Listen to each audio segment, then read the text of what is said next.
IAS Mahadev Kaware ने रायपुर संभाग आयुक्त कार्यालय में पदभार ग्रहण करने के बाद एक्शन मूड में दिखे। कावरे वर्ष 2008 बैच के आईएएस हैं, जो अपने नम्र और अनुशासन के नाम से जाने जाते हैं। अधिकारियों और कर्मचारियों को सही समय में दफ्तर नहीं आने पर फटकार भी लगाई गई और आयुक्त से हमारे ब्यूरो प्रमुख अखिलेश तिवारी ने खास बातचीत की। संभागायुक्त महादेव कावरे जी जो आईएएस हैं वो अब पदभार संभाल लिए हैं। संभागायुक्त रायपुर बनकर के आए हैं। अब यहाँ के जो भू माफिया हैं या फिर कहें कि यहाँ के जो भूमि के जो कार्य है या फिर कलेक्टरों के ऊपर किस तरीके से निर्देश और अन्य जो कारण है, खास तौर से अनुकंपा नियुक्ति को लेकर के काफी चर्चा में होते नजर आ रहे हैं। अब उस विषय को लेकर के लगातार बातें भी हुई, चर्चा भी हुई। सरकार का भी आदेश आया कि जो अनुकंपा नियुक्ति है उसको पूर्ण किया जाए। उसी को तारतम्य में रखते हुए तत्कालिक निराकरण करने के लिए कावरे जी एक वीडियो कॉन्फ्रेंसिंग के जरिए सभी कलेक्टरों को निर्देश दिए हैं। जानते हैं कि किस तरीके से जो अनुकंपा नियुक्ति है उसको लेकर के एक बड़ा निर्णायक फैसला लिया गया। कावरे जी, एएनबी न्यूज में पहले तो आपका स्वागत है। मेरा प्रथम सवाल यही रहेगा कि किस तरीके से अनुकंपा नियुक्ति जो मामले आ रहे हैं उसको किस तरीके से निपटारा करने में जुटे हुए हैं आप? देखिए, अभी जो कलेक्टर के साथ वीडियो कॉन्फ्रेंसिंग हुई है उसमें हमने बहुत सारे एजेंडा में चर्चा किया है। एक एजेंडा अनुकंपा नियुक्ति को लेकर भी था, क्योंकि जिले में कलेक्टर के पास सबसे पहले आवेदन आते हैं। यदि जिले में पद उपलब्ध नहीं रहने के कारण वो कमिश्नर को भेजते हैं। कमिश्नर लेवल में करीब 42 आवेदन विभिन्न जिलों से कलेक्टर के माध्यम से आए हैं। मेरे आते ही मैंने देखा कि इतने सारे आवेदन जो है लंबित हैं और ये केवल तृतीय श्रेणी के पद जो मांगे गए हैं उसके आवेदन है। तो इसको हमने रिव्यू किया और कलेक्टर्स को निर्देशित किया कि उनके यहाँ जो पद रिक्त हैं पहले उसमें नियुक्ति की कार्रवाई करें। और मुझे पूर्ण विश्वास है कि जल्दी ही जो है इसमें जितने भी पद उपलब्ध हैं, जितने भी आवेदन हैं, उनका निराकरण हम लोग जो है एक समय सीमा में कर लेंगे। उसी प्रकार से अलग अलग एजेंडा में भी बात हुई है। अच्छा, एक और एजेंडा सामने सबसे अलग पहल दिखाई पड़ रही है कि ग्रामीण अंचलों में सूखा कचरा और गीला कचरा कलेक्ट करने वाली किस तरीके से कलेक्ट होगा और उसका निस्तारण किस तरीके से करेंगे? देखिए, हम लोगों ने सूखा और गीला कचरे के संबंध में शहरी क्षेत्र और ग्रामीण क्षेत्र दोनों का रिव्यू किया है और इसमें विभिन्न न्यायालयों से, एनजीटी से भी निर्देश आते रहते हैं। उसमें शहरी क्षेत्र में तो जो घर घर कलेक्शन है उसको फिर ट्रांसपोर्ट करके एक जगह एकत्रित करना, उसको फिर सेग्रीगेशन करना और डिस्पोजल करना, ये काम तो एक लाइनअप हुआ है। लेकिन ग्रामीण क्षेत्र में जो सेट तक कचरा इकट्ठा करने की बात है, घर घर से कलेक्शन की बात है, रिस्सा के माध्यम से कलेक्शन की बात है, इसमें अभी बहुत सारा काम किया जाना बाकी है। और इसमें सीओ जिला पंचायत और कलेक्टर्स भी जो है, क्योंकि वीडियो कॉन्फ्रेंसिंग में जुड़े थे, तो उनसे इसका समीक्षा किया गया। इस पर जो है ध्यान देने के लिए बोला गया है और मुझे विश्वास है कि जल्द ही जो है ये हम लोग ग्रामीण क्षेत्र में भी अच्छा काम करेंगे। जैसे एक पहल और निकल करके सामने आ रही थी, राष्ट्रीय राजमार्गों को लेकर के भी बड़ा निर्णय लिया। क्या निर्णय लिया गया है सर उसमें?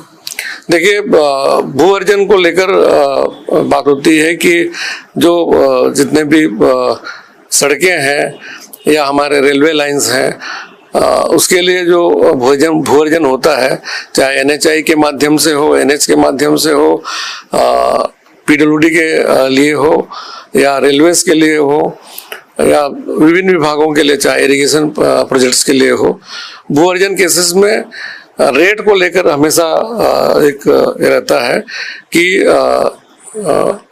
दर जो है लोगों को सही ढंग से मिले। अभी जो नेशनल हाईवे के एनएचआई के प्रोजेक्ट्स हैं, भारतमाला प्रोजेक्ट भी उसमें आता है, उसमें आर्बिट्रेशन में बहुत सारे केसेस आने लगे हैं। और ये समीक्षा में ये बात आई है कि जो लोग जिनके की जमीनें उसमें गई हैं उसमें लोगों को संतुष्टि उतना नहीं है। तो केसेस की संख्या जो बढ़ रही है उसको लेकर समीक्षा की गई है और कलेक्टर से सुझाव भी मांगा गया है कि आगे जो है इस तरह का ना हो तो किस तरह से लोगों को संतुष्ट किया जा सकता है। और इस पर काम हो रहा है, और जो कोर्ट से भी निर्णय आर्बिट्रेशन के केसेस में आएगा, इसका भी जो है उनको पालन करना है। ये सब समीक्षा हुई है। अच्छा, ये एक अमूमन देखा जाता है खासतौर से रायपुर राजधानी में सही समय में दफ्तर नहीं खुलने की वजह से लोग काफी ज्यादा भटकते रहते हैं। सर, आप संभागायुक्त हैं, संभागायुक्त होने के साथ साथ आपके ऊपर अहम जिम्मेदारी है, औचक निरीक्षण करने के लिए भी गए हुए थे। खामियां बहुत सारी दिखाई पड़ती है, लोग जो अधिकारी हैं, कर्मचारी हैं, अपनी जिम्मेदारी को नहीं समझ पाते हैं। इनके ऊपर लगाम लगाने के लिए किस तरीके से रणनीति बना रहे हैं? देखिए, जो राज्य शासन ने एक तो 5 डेज का वीक घोषित किया है, और साथ में सुबह 10 बजे से 5:30 का समय निर्धारित किया है।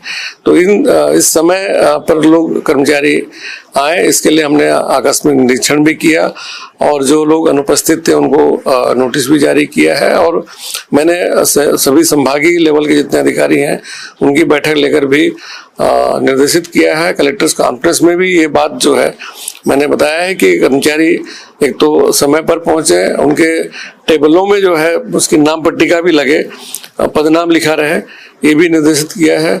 और कार्यालय व्यवस्थित रहे, इसके लिए भी निर्देशित किया है। कर्मचारी यदि समय पर आएंगे तो जनता के काम भी जो है समय पर और सही ढंग से होंगे, ये निर्देश दिया है। अच्छा, 4-5 जिला आपके अंडर में है, औचक निरीक्षण में निकलेंगे तो किस तरीके से कौन कौन सी जो नजरें हैं उसको घुमा करके देखेंगे ताकि वहां के व्यवस्थापन को लेकर के बेहतर किया जा सके, और किस तरीके से रणनीति बना करके सुधार किया जा सकता है।